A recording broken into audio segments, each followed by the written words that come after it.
आज हम एक ऐसे सिस्टम की बात करने वाले हैं, एक ऐसा मॉडल जो किसी भी छोटे से समुदाय को एक बहुत बड़ी ताकत में बदल सकता है। इसका नाम है भक्ति वृक्ष मॉडल। और इसने अपनी सीधी सादी लेकिन बेहद असरदार तकनीक से दुनिया भर में वाकई एक क्रांति ला दी है। जरा सोचिए, एक छोटे से लिविंग रूम में शुरू हुई कोई मीटिंग एक ग्लोबल नेटवर्क में कैसे बदल सकती है। सुनने में तो ये नामुमकिन सा लगता है ना? लेकिन भक्ति वृक्ष मॉडल ने ठीक यही कर दिखाया है। ये छोटी छोटी दिल से जुड़ी सभाओं को एक बहुत बड़े नेटवर्क में बदल देता है, वो भी बिना उसका अपनापन खोए। तो चलिए इस सिस्टम की बिल्कुल जड़ से शुरुआत करते हैं। इसकी सबसे छोटी इकाई, जिसे कहते हैं भक्ति वृक्ष सेल।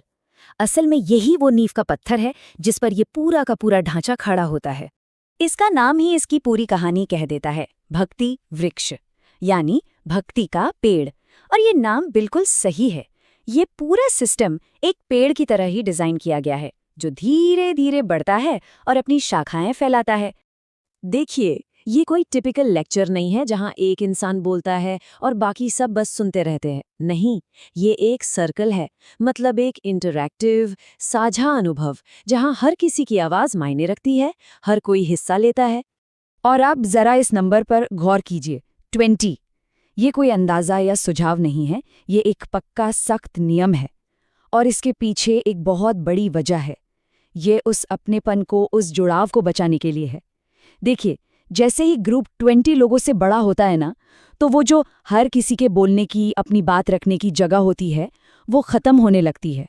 तो सवाल ये है कि इन मीटिंग्स में होता क्या है? हर मीटिंग एक बहुत ही सरल लेकिन जबरदस्त 3 स्टेप के फॉर्मूले पर चलती है। सबसे पहले एक विषय पर चर्चा शुरू की जाती है, फिर हर सदस्य उस पर अपनी राय, अपनी समझ शेयर करता है, और फिर आता है सबसे जरूरी हिस्सा, उस आइडिया को अपनी रोज की जिंदगी में कैसे उतारा जाए, इस पर बात होती है। लेकिन ये सब सिर्फ बातचीत तक ही सीमित नहीं है। नहीं, ये एक पूरा सामुदायिक अनुभव है। इसमें कीर्तन होता है, एक साझा समारोह होता है, और प्रसादम यानी साथ मिलकर भोजन किया जाता है।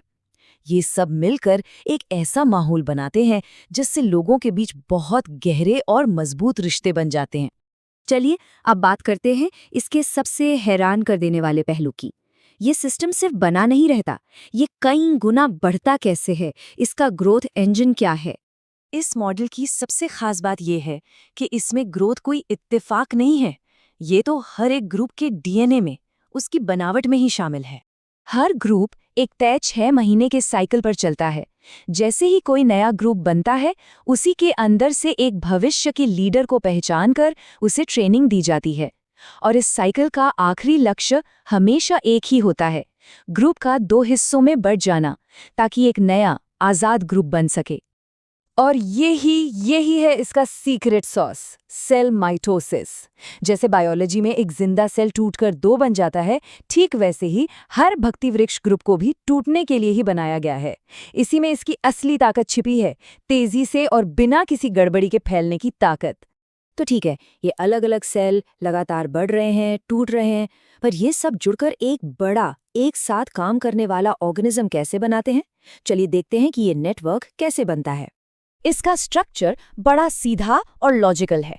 कुछ ग्रुप्स मिलकर एक सेक्टर बनाते हैं, फिर लगभग 5 सेक्टर मिलकर बनाते हैं एक चक्र, जिसमें करीब 500 लोग होते हैं।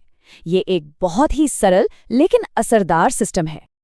अब इस नेटवर्क की असली पावर देखनी है तो ओमान का ये किस्सा सुनिए।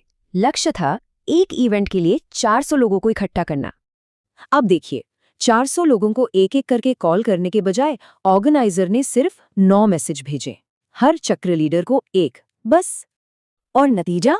यकीन करना मुश्किल है, लेकिन पूरे के पूरे ग्रुप को इकट्ठा करने में सिर्फ 2 घंटे लगे। ये कमाल का है, 400 लोग बिना किसी परेशानी के सफलतापूर्वक जमा हो गए। ये इस मॉडल की ताकत का जीता जागता सबूत है। तो अब तक हमने जो देखा, उससे ये सवाल उठता है कि आखिर ये सिस्टम इतने अच्छे से काम क्यों करता है? चलिए उन मूल सिद्धांतों को समझते हैं जो इस मॉडल को इतना कामयाब बनाते हैं। इसके पीछे 4 मुख्य सिद्धांत हैं। पहला, ये डिसेंट्रलाइज्ड है, मतलब पावर किसी एक के हाथ में नहीं है, जिससे रुकावटें कम होती हैं। दूसरा, ये सबको सशक्त बनाता है, हर किसी को लीडर बनने का मौका देता है। तीसरा, ये कहीं भी काम कर सकता है, एक छोटे से अपार्टमेंट में भी। और शायद सबसे ज़रूरी बात, सदस्यों को लगता है कि ये उनका ग्रुप है, जिससे अपनेपन का एहसास होता है। अगर हम इसे ध्यान से देखें तो ये सिर्फ एक आध्यात्मिक मॉडल नहीं है, है ना? ये तो किसी भी ग्रासरूट ऑर्गेनाइजेशन के लिए एक जबरदस्त ब्लूप्रिंट है। ये दिखाता है कि कैसे छोटे, शक्तिशाली और आपस में जुड़े हुए ग्रुप मिलकर एक बहुत बड़ा, मजबूत और तेजी से बढ़ने वाला नेटवर्क बना सकते हैं। तो ये हमें सोचने पर मजबूर करता है, अगर हम छोटी शुरुआत करने की इस कमाल की ताकत को अपना लें तो हम और क्या-क्या नहीं बना सकते।